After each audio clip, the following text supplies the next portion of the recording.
I waited 50 years for him! I gave up my life in LA! My career, everything, and for what? She grabbed the whiskey bottle beside her, took a drink straight from it. For some African girl who's been here 7 days, 7, Heian's laugh was unhinged. She comes to Korea, gets kidnapped, and suddenly she's the love of his life? What about me? The comments were flooding in. Some sympathetic, some cruel, all watching her unraveling in real time. That black girl stole my happiness, Heian sobbed, her voice breaking. She took everything from me, everything I worked for, everything I built, gone, because of her. She collapsed forward, the phone still recording. Why me? She whispered to the empty room, to the thousands watching. Why wasn't I enough? What did she have that I didn't? The stream continued for another 5 minutes. Just Heian crying on the floor in her black robe before someone finally came and ended it. The container door opened and light flooded in, blinding after so long in artificial dimness. Kira stumbled out onto the Los Angeles dock, Min-jun steadying her. Both of them looked like hell. Thinner, paler, smelling like 3 weeks without proper showers. But alive. Welcome to America, Min-jun said, squinting in the California sun. A car waited for them. David Park himself, leaning against a black Mercedes, arms crossed. He was in his 50s, Korean-American, with a scar running down his left cheek and eyes that had seen too much. Kang Min-jun, David said. His English had a thick LA accent. You look like shit. You should see the other guy, Min-jun replied. David's lips twitched. Might have been a smile. Get in. We need to move before port security asks questions. They climbed into the Mercedes. As they pulled away from the port, Kira looked back at the Hanjin Progress, their metal prison for 3 weeks.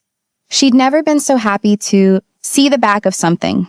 David drove them through LA, past downtown's gleaming towers, through neighborhoods Kira didn't recognize, until they reached Koreatown. The safe house was above a Korean BBQ restaurant. 2 bedrooms, kitchen, living room, modest, clean, anonymous. You'll stay here, David said. Rent's paid for 6 months. After that, you're on your own. Why are you helping us? Kira asked. You don't know us. David looked at her with those hard eyes. Your father? He nodded to Min-jun. Kang Dae-jung killed my little brother 20 years ago. Territory dispute in Koreatown. Jinho was 16. He was in the wrong place, wrong time. David's voice was flat, emotionless from years of telling this story. I've spent 20 years waiting to hurt Dae-jung. Helping his son escape, knowing it's destroying him, that's payment enough. I'm sorry about your brother, Min-jun said quietly. Don't be. Just stay alive. That'll hurt him more than anything. David left. Them with cash, burner phones, and a warning. Keep your heads down. No social media, no contact with anyone from your old lives. Dae-jung has people everywhere, including here. After he left, Min-jun and Kira stood in the safe house looking at each other. They'd made it. They were in LA. They were free. They both started crying. 2 weeks later, life developed a rhythm.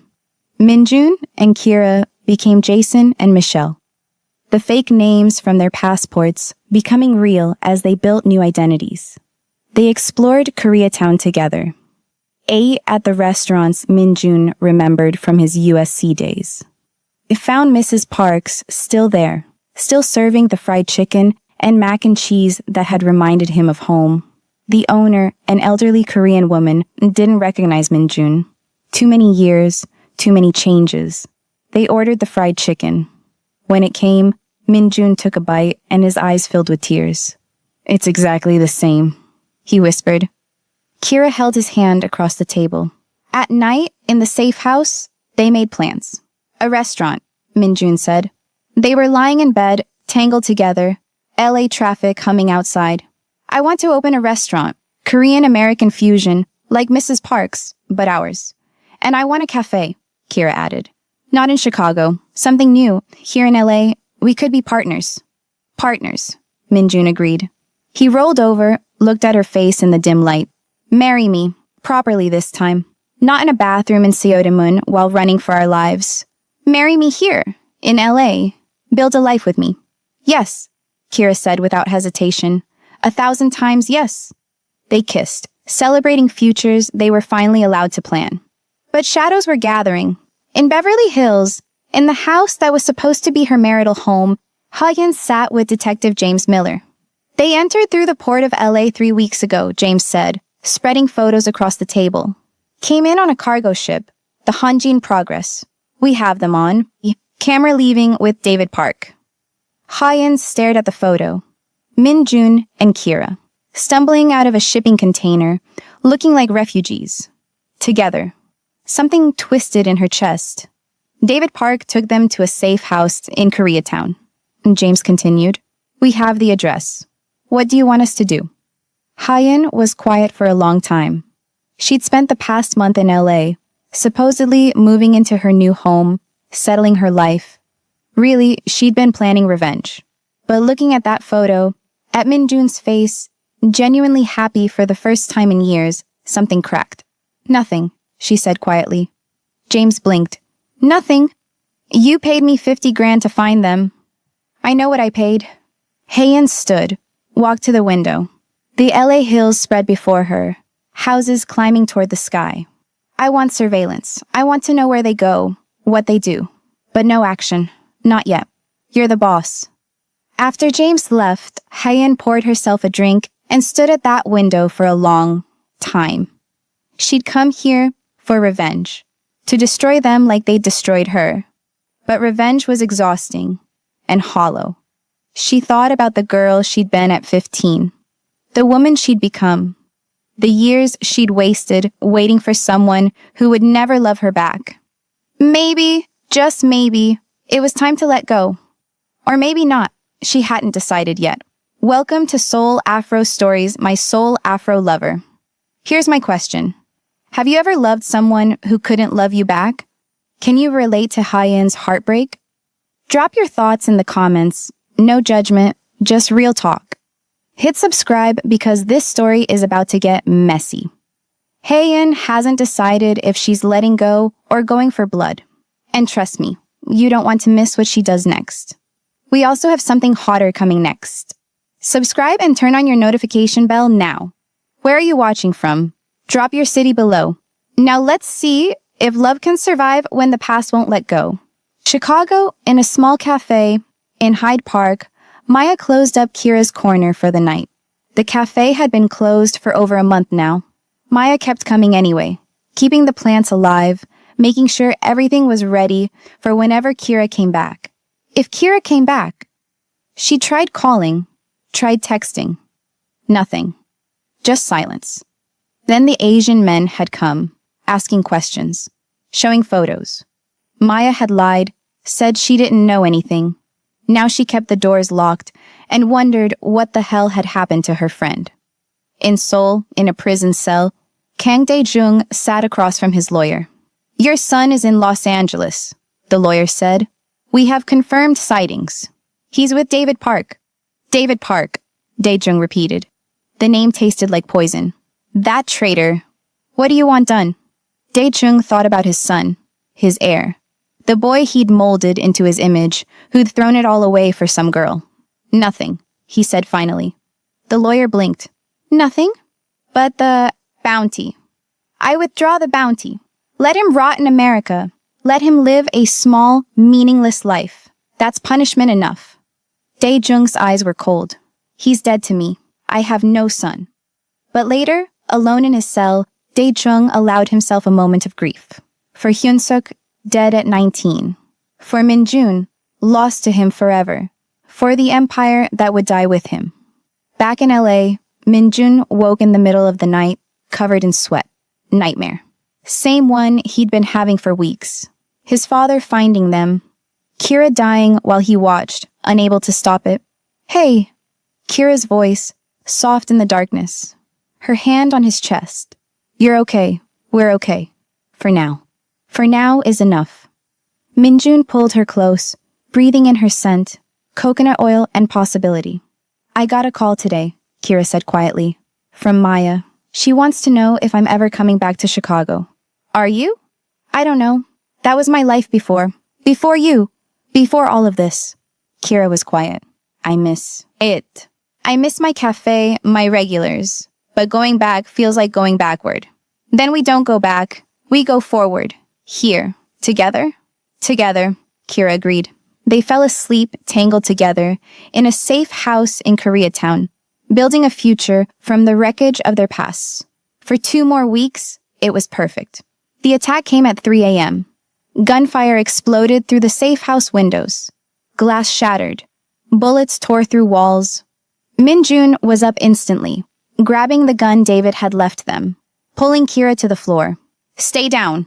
More gunfire. The front door exploded inward. Men poured in. Korean, professional, armed, Dae-jung's men. They'd found them. Min-jun returned fire, his training kicking in. He'd been his father's son long enough to know how to fight. Back window, he shouted to Kira. They ran, keeping low. Behind them, the apartment was being torn apart. Out the window, down the fire escape. Kira's feet were bare, her nightshirt catching on the metal. Stairs. Min-jun half carried her, gun in his other hand. They hit the alley behind the restaurant. Ran. Behind them, shouting in Korean. More gunfire. A car screeched up. David Park's Mercedes. Get in! David screamed from the driver's seat. They dove into the back. David floored it before the doors were even closed. How did they find us? Min-jun demanded. Fuck if I know. David swerved through Koreatown streets. I got a tip 10 minutes ago. Someone said Dae-jung's crew was mobilizing. I came as fast as I could. In the back seat, Kira was shaking. Her auburn braids wild, her dark eyes wide with terror. This was supposed to be over. They were supposed to be safe. Where are we going? Min-jun asked. I don't know, David admitted. Everywhere I know, they know.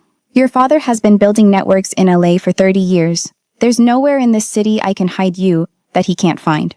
They drove aimlessly for 20 minutes before David pulled into an abandoned warehouse in the industrial district. They sat in the car, breathing hard. We can't stay in LA, Min-jun said. You can't stay anywhere in the US, David countered.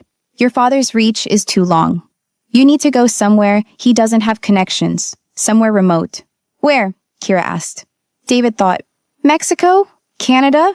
South America?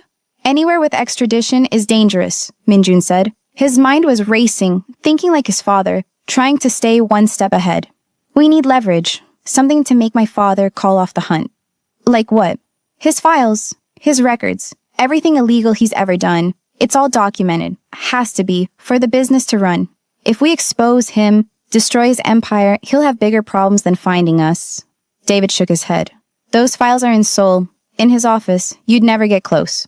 No, Min-jun agreed. But Tae-sung might. He pulled out his burner phone, called the number he'd memorized. Tae-sung answered on the first ring. Are you alive? Barely. They found us in LA. We need leverage. I'm listening. My father's files. The real ones. Everything he's hidden from authorities. Can you get them? Long silence. Then, maybe. He's been sloppy since the wedding. Distracted. Security isn't what it was. But Min-jun, if I do this, if I betray him completely, there's no going back for me either. I know, and I'm sorry. Don't be. I'm tired of working for monsters. Tae-sung's voice was firm. I'll do it. Give me 48 hours. He hung up. Min-jun looked at Kira, at David. We need to hide for 2 days. Then we burn everything down. They spent those 2 days in the warehouse. David brought them food, water, supplies. They didn't leave, didn't risk it. On the second night, David brought news. Your friend Hye-in is in LA, he said, living in Beverly Hills. Word is she's been tracking you too. Kira's blood went cold. She wants us dead. Maybe, or maybe she just wants answers. David shrugged. Either way, she has a corrupt cop. Detective James Miller, working for her. He's been surveilling you. So everyone's trying to kill us, Kira said bitterly. Welcome to my world, David replied. On the third morning, Tae-sung called.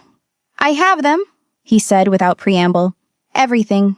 Financial records, criminal evidence, connections to politicians, 20 years of Dae-jung's empire, all documented. How did you get it? Your father made a mistake. He trusts Mrs. Kim. She has access to areas others don't. She helped me. Tae-sung paused. Min-jun, this is enough to destroy him. To put him away for life. Min-jun's hand tightened on the phone. This was it. The moment he chose between his father and his freedom. There was no choice, really.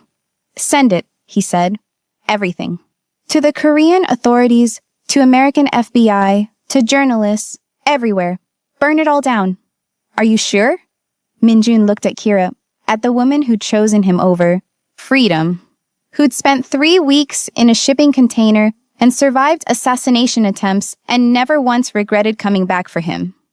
I'm sure. Then consider it done. Within hours, it was international news.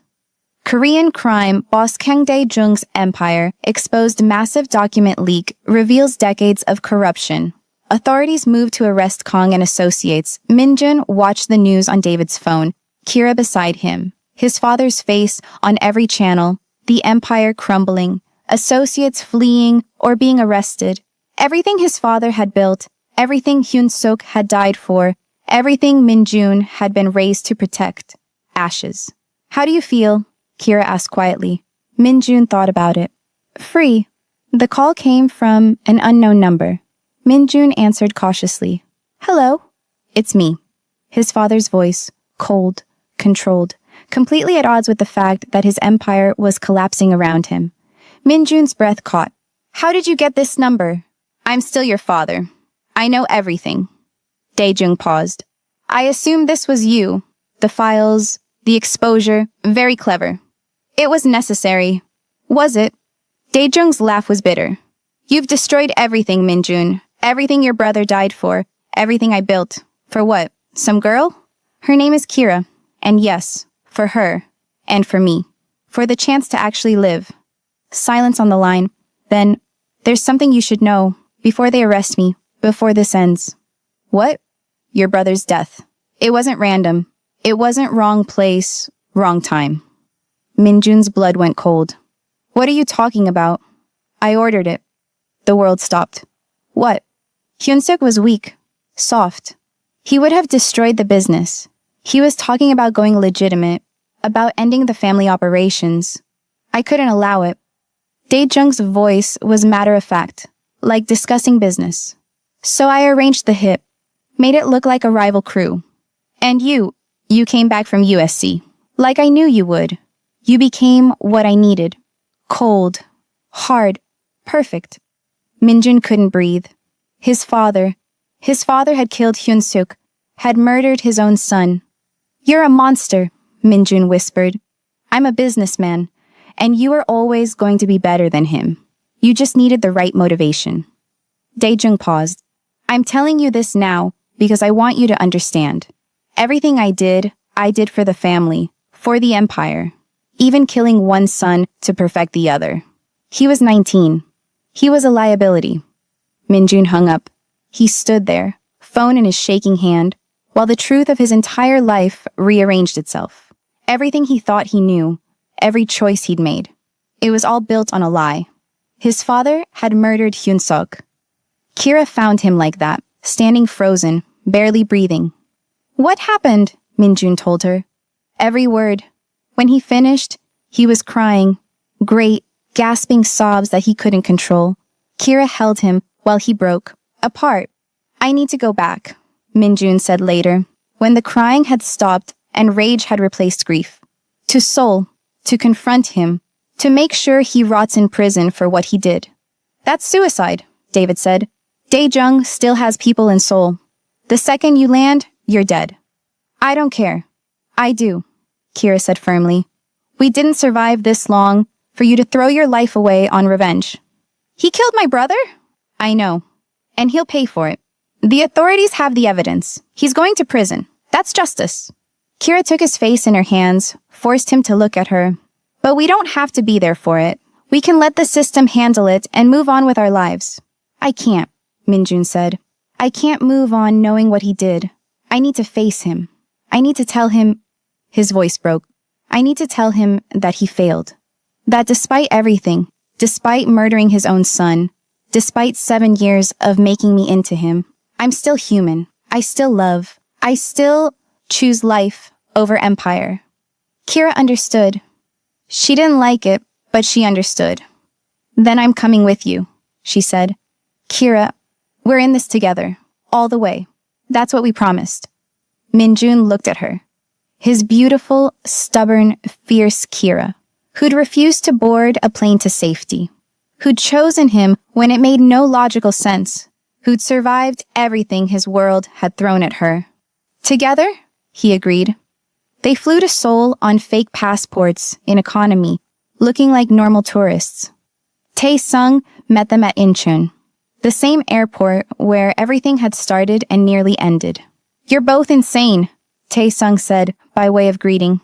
We've established that, Minjun replied. Tae-sung drove them through Seoul, the city that had been Kira's prison and Minjun's cage. So much had happened here. So much had changed. Your father is being held at the prosecution office, Tae-sung said, awaiting formal charges. Security is tight, but I can get you in to see him. Once. That's all I can promise. Once is enough, Minjun said. The prosecution office was fortress-like. Concrete and steel and serious people in suits. Minjun and Kira waited in a small, sterile room. No windows, just fluorescent lights and a table and 2 chairs. After 30 minutes, the door opened. Kang Dae-jung entered, flanked by guards. He was in prison clothes, hands cuffed, but he still carried himself like he owned the room. His eyes locked on Minjun, then shifted to Kira. Something cold and amused crossed his face. So this is her, Dae-jung said in Korean. The black girl my son threw everything away for. Her name is Kira, Minjun said, and speak English. She deserves to understand every word. Dae-jung switched to English, his accent thick but clear. Ah, respect for the woman. How American of you? He sat, still in cuffs, completely relaxed, like this was a business meeting.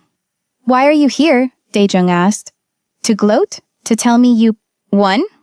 I'm here to tell you that you failed, Minjun said. His voice was steady, cold. You killed Hyun-suk. You spent 7 years turning me into you.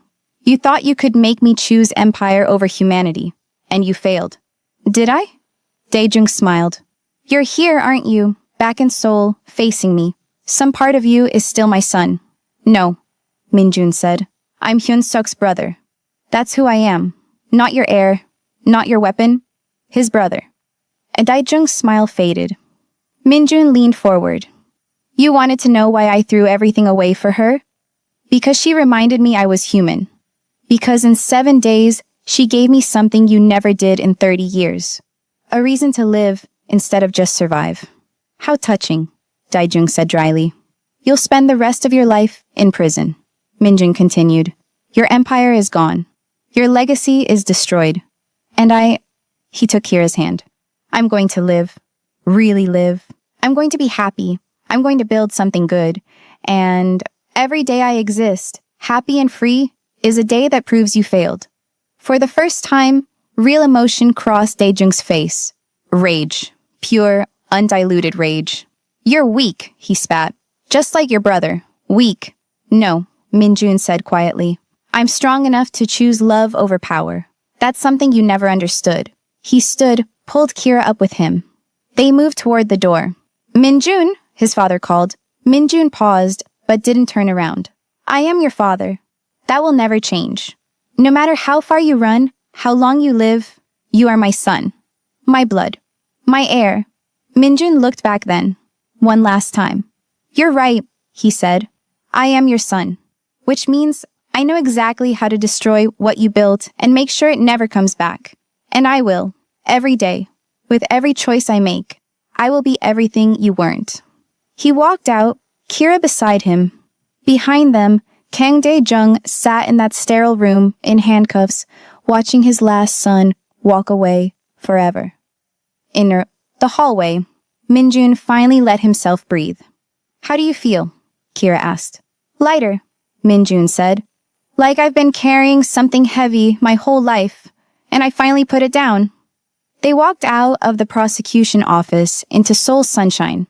But they weren't done yet. There was one more person Minjun needed to face. They found Ha-in at a cafe in Gangnam. She was alone, staring at her coffee, looking nothing like the perfect woman who'd walked down that aisle. She looked tired, human. Minjun and Kira sat down at her table without asking. Ha-in looked up, unsurprised. I wondered if you'd come. We're here to say goodbye, Minjun said. And to say I'm sorry, Kira added. Ha-in's eyes filled with tears. Don't apologize. That makes it worse. They sat in uncomfortable silence. Finally, Ha-in spoke. I loved you since I was 15. I gave up everything. My life in LA, my career, my identity, to be what you needed. And it still wasn't. Enough. No, Minjun agreed. It wasn't. But not because you did anything wrong. Because I couldn't love you the way you deserved. I couldn't love anyone. I was dead inside. Until her, Minjun confirmed. Ha-in looked at Kira. Really looked at her. Do you love him? Yes, Kira said simply. Does he make you happy? Yes. Then that's what I wanted, Ha-in said, tears spilling over. Not for me, but for him. I wanted him to be happy. I just wish... She stopped, couldn't finish. I know, Kira said gently. I'm sorry it hurts. Ha-in wiped her eyes, pulled herself together. What will you do now? Go back to LA, Minjun said. Open a restaurant, build a life. Good, Ha-in said. That's good. She stood, gathering her things. Ha-in, Minjun called. I hope you find someone who can love you the way you deserve. Ha-in smiled sadly. Me too. She walked away, out of the cafe, out of their lives. Minjun and Kira sat there for a moment. Longer. Ready to go home? Kira asked. LA isn't home yet. It will be. They left Seoul that night, flying back to Los Angeles, leaving behind the city that had held so much pain and the beginnings of their story. 6 months later, Los Angeles, the courtroom in Seoul, was packed. Minjun watched via video feed from David Park's office in LA. Kira beside him, their hands linked. On screen, Kang Dae-jung stood as the judge read the verdict. Kang Dae-jung, you have been found guilty on all counts. Murder, racketeering, money laundering, corruption. The court sentences you to 25 years in prison, without possibility of parole. The gavel came down. Minjun watched his father's face, saw the moment the reality hit. 25 years. He was 63. He'd die in prison. The feed cut off. Minjun sat back in his chair, let out a breath he'd been holding for months. It's really over, he said. It's really over, Kira confirmed. They testified remotely. Both of them, along with Tae-sung and Mrs. Kim. Their testimonies, combined with the documents, had been damning. Dae-jung's empire was gone. His associates were in prison or fleeing. The corruption network he'd built over 30 years was being systematically dismantled. And Minjun was free. That evening, there was a knock on their apartment door. Kira opened it carefully. They'd gotten cautious about unexpected visitors. Marcus stood there, Kira's uncle, the man who'd sold her to pay off his debts, who'd condemned her to 7 days of terror. Kira, he said. His voice was weak, pleading. I saw the news. I know you're in LA. I needed to see you, to explain. No, Kira said simply. Please, I'm still your family. You sold me. Kira's voice was flat, dead. You traded my life for money. You left me in that warehouse to die. You are not my family. I was desperate. I didn't know what else to do. You could have asked for help. You could have come to me. Instead, you sold me to a gangster. Kira met his eyes. I survived despite you, not because of you, and I don't forgive you. Marcus started crying. Please, I'm sorry. I'm so sorry. I know you are, but sorry doesn't fix this. Kira stepped back. You are only reaching out because you've seen you lost on both ends. Don't contact me again. If you try, I'll get a restraining order. She closed the door in his face. Minjun had watched the whole thing from the kitchen. He came over, pulled her into his arms. You okay? Yeah, Kira said. I am. She was done carrying other people's guilt. 1 month later, the phone call came from Chicago. Kira! Maya's voice was bright, excited. Oh my God, I've been trying to reach you for months. Where have you been? Kira had avoided calling her friend. Hadn't known what to say. How do you explain the past 6 months? It's a long story, Kira said. I have time. So, Kira told her. An edited version, leaving out the violence, the near-death experiences, focusing on the love story. Meeting Minjun, choosing him, building a new life in LA. Holy shit, Maya said when she finished. That's insane. That's like a movie. It felt like a nightmare most of the time. And you're happy? Really happy? Kira looked around their apartment. At Minjun in the kitchen, attempting to make dinner, looking adorably incompetent. At the plans on their table for their restaurant. At the life they were building. Yeah, she said. I'm really happy. Then I'm happy for you. And I'm keeping Kira's corner going until you decide what you want to do with it. Kira's heart swelled. Thank you, Maya. After they hung up, Kira sat with that. She could go back to Chicago, could reclaim her old life, her cafe, everything she'd built before. But she didn't want to. That was the old Kira, the one who'd been deported, who'd been desperate and lost. This Kira, the one who'd survived and loved and chosen courage over safety. She belonged here, with Minjun, building something new. 2 weeks later, Hye-in called from Seoul. I'm leaving Korea, she said without preamble, moving back to LA, starting over. That's good, Minjun said carefully. That's really good. I'm not calling to make trouble. I just wanted you to know, in case we run into each other. We'd like that, Kira said. She was on speaker. Running into you, I mean, as friends? Hye-in was quiet. Then, maybe someday. Right now it still hurts, but maybe someday. We'll be here, Minjun said. After she hung up, Kira said, Do you think she'll be okay? Eventually. She's strong. Stronger than anyone gave her credit for. She loved you very much. I know. I wish I could have loved her back. You love who you love, Kira said philosophically. The heart wants what it wants. And my heart wants you, Minjun pulled her close. Every single day for the rest of my life. They kissed, celebrating the mundane miracle of choosing each other in daylight without threats or deadlines or death hanging over them. 1 year later in Chicago, Illinois.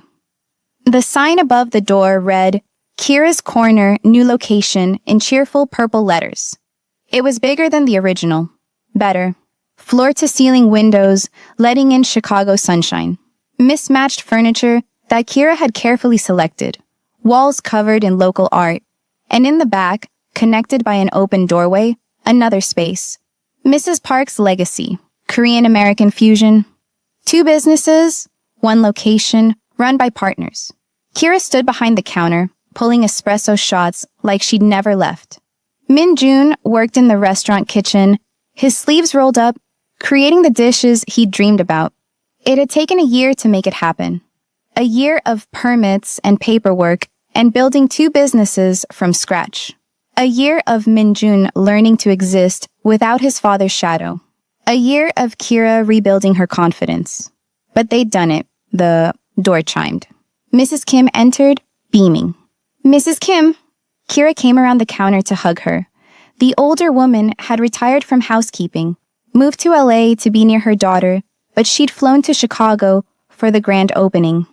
Look at this, Mrs. Kim said, her eyes shining with tears. Look at what you've built. Minjun emerged from the kitchen, wiping his hands. You made it. I wouldn't miss this. Mrs. Kim looked between them. I'm so proud of both of you. The door chimed again. David Park, uncomfortable in a suit, looking around the cafe like he expected trouble. Decent place, he said gruffly. For Chicago. High praise, Minjun said, laughing. Throughout the day, people filtered in. Maya, who'd kept the original Kira's Corner alive during the chaos. Tae-sung, who'd flown in from Seoul, where he was now running legitimate businesses. Some of Kira's old regulars who'd heard she was back. And late in the afternoon, a surprise. Hye-in. She'd moved to LA 6 months ago, started working in fashion again, rebuilding her career and identity. She looked different now, lighter somehow, more herself. I hope it's okay that I came, she said nervously. It's perfect, Kira said sincerely. They showed Heian around. She admired the space, asked intelligent questions about the menu, was genuinely happy for them. Before she left, she pulled Kira aside. Thank you, Heian said quietly. For what? For loving him. For being what he needed. For not hating me. Kira squeezed her hand. You're going to find your person. I know it. Maybe. Or maybe I'll be okay on my own for a while. I'm learning that's okay too. After she left, Minjun came up behind Kira, wrapped his arms around her waist. Big day, he murmured against her neck. The biggest. Worth the 7 days of terror? Kira turned in his arms, looked up at his face. His neck tattoo was visible again. He'd stopped covering it months ago. Badge of honor now, not shame. His eyes were alive, warm, completely different from the dead gaze she'd first met. Every second, she said. That night, after the grand opening, after the guests left and the cafe was cleaned and locked up, Minjun and Kira sat in the restaurant space, eating the fried chicken and mac and cheese they'd made together. Your brother would have loved this, Kira said. He would have, Minjun agreed. He would have been proud. Tell me about him.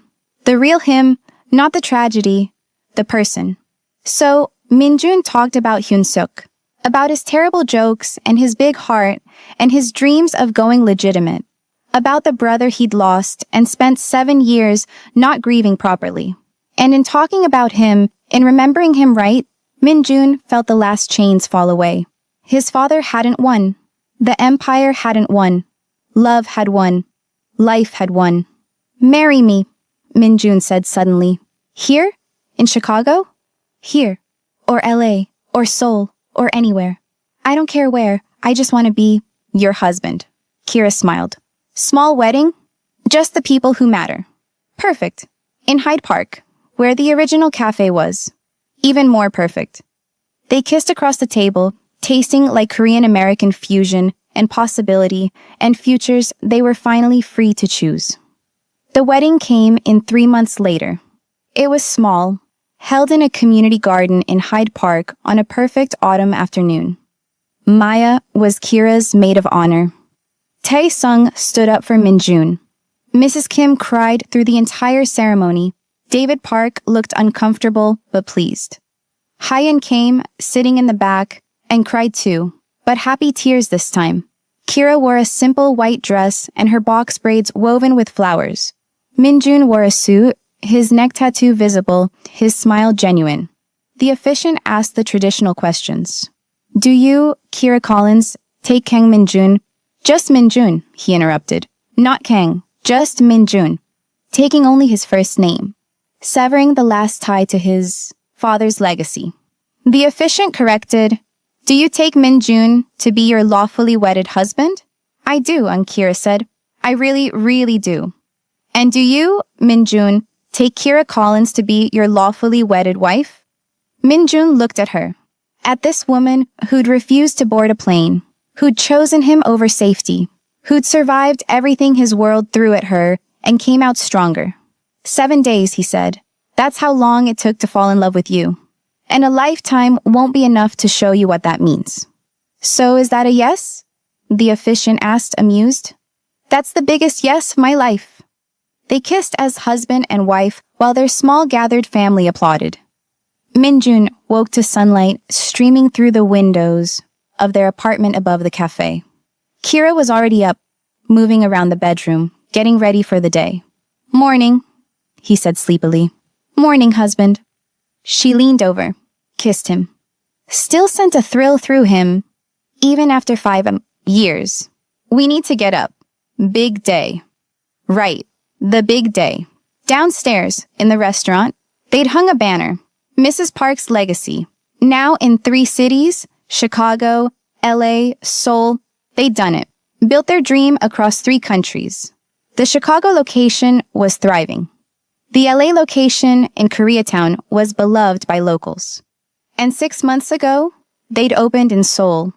in the building that used to house one of his father's legitimate businesses, now transformed into something good. The irony was beautiful. That evening, they had a video call with all 3 locations. Staff checking in, sharing successes, solving problems together. After the call ended, Minjun pulled Kira onto the couch, held her close. "We did it," he said. "We really did. No regrets?" "Not one." Kira shifted so she could see his face. "Do you ever think about those 7 days? About how different our lives could have been?" "Every day," Minjun admitted. "I think about the man I was, cold, dead, going through the motions of living. I think about how close I came to killing you, how close I came to marrying Hyen and spending my life empty. And I'm grateful for every terrifying, insane moment because it led us here." They sat in comfortable silence, watching Chicago night fall through their windows. 7 days to fall in love, Kira said softly. A lifetime to stay free. "And we're only getting started," Minjun added. He was right. They had restaurants to run, food to create, lives to live, maybe someday children to raise. They had forever, and forever they discovered was long enough. The documentary filmmaker sat across from Kira and Minjun in their Chicago home. "So let me get this straight," she said. "You were kidnapped, held hostage for 7 days. Your uncle had sold you to pay off gambling debts. Minjun was supposed to kill you. Instead, you fell in love, escaped to LA in a shipping container, brought down a criminal empire, and now you run 3 successful restaurants across 3 countries?" Kira and Minjun looked at each other and laughed. "When you put it that way," Kira said, "it sounds insane." "It was insane," Minjun added. "But you'd do it again?" They answered in unison. "Yes." The filmmaker shook her head. "This is the wildest love story I've ever heard." "It's ours," Kira said simply. "That's all that matters." After the interview, after the filmmaker left to edit her documentary, Kira and Minjun stood in their kitchen. The same kitchen where they'd taught each other their family's recipes, where they'd built their menus, where they'd learned to be partners in every sense. "Your fried chicken is getting better," Minjun said, tasting her latest batch. "And your kimchi is almost as good as Mrs. Kim's," Kira replied. Almost. They cooked together in comfortable rhythm, preparing for the next day's service. 7 years of practice had made them seamless. Minjun's phone buzzed, a text from Tae Sung in Seoul. "The restaurant is packed. We need to expand the space. Hyun Suk would be proud." Minjun showed Kira the message. She smiled. "He would be," she agreed. That night, lying in bed, Kira said, "Do you remember that first night in your penthouse? When you came to my room and told me I had 7 days? I remember thinking you'd be dead by the end of the week, that you'd just be another consequence, another piece of business. And now? Now you're my whole world." Minjun pulled her closer. "You, our restaurants, the life we built, everything. No regrets about walking away from that altar?" "My only regret is that I almost let you get on that plane." They fell asleep, tangled together, the way they had in that cramped apartment in Seodaemun, in that shipping container crossing the Pacific, in every place they'd hidden and built and loved. Outside, and Chicago slept. In Seoul, their restaurant served late-night customers. In LA, the morning shift was preparing to open. 3 cities. 3 restaurants. 1 story. The story of 7 days that changed everything. The story of choosing love over safety, life over survival, freedom over empire. The story of Kira and Minjun, who were supposed to be captor and captive, who became everything to each other instead, and they lived. Not happily ever after, because life is messy and complicated and sometimes still terrifying. But they lived freely, and that, they both agreed, was more than enough. In memory of all those who choose love over fear, who risk everything for freedom, and who believe that anything can change in a very short period of time, Kang Dae-jung died in prison. He and Minjun never spoke again. Hyen remarried to a kind architect from San Francisco. They have 2 children. Mrs. Kim retired peacefully to Busan, where she bakes for her grandchildren. Tai Sung runs legitimate businesses in Seoul and has never looked back. Kira and Min Jun opened their 4th restaurant in New York City. They're still ridiculously in love. That night, lying in bed, Kira said, "I have something to tell you." Min Jun's heart stopped. "What?" "I went to the doctor today. I've been feeling sick for weeks." She took his hand, placed it on her stomach. "Min Jun, I'm 8 weeks pregnant. We're having twins." The world stopped spinning. "Twins?" His voice cracked. "Twins," she confirmed, showing him the ultrasound photo. Min Jun stared at the 2 tiny shapes. 2 miracles. His children. He started crying.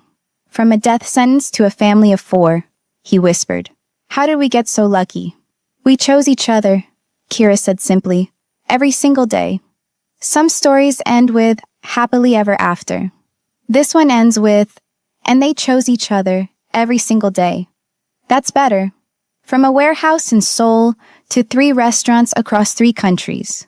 From captor and captive to husband and wife. From 7 days to live to forever to love. This is what happens when you refuse to board the plane. When you walk away from the altar. When you choose love over literally everything else. Kira and Min Jun's story proves that sometimes the most dangerous choice is the one that sets you free. So here's my question for you. If you had 7 days with someone who was supposed to be your enemy, could you fall in love? Drop your honest answer below. And what was your favorite moment from this entire trilogy? The midnight cooking? The wedding altar scene?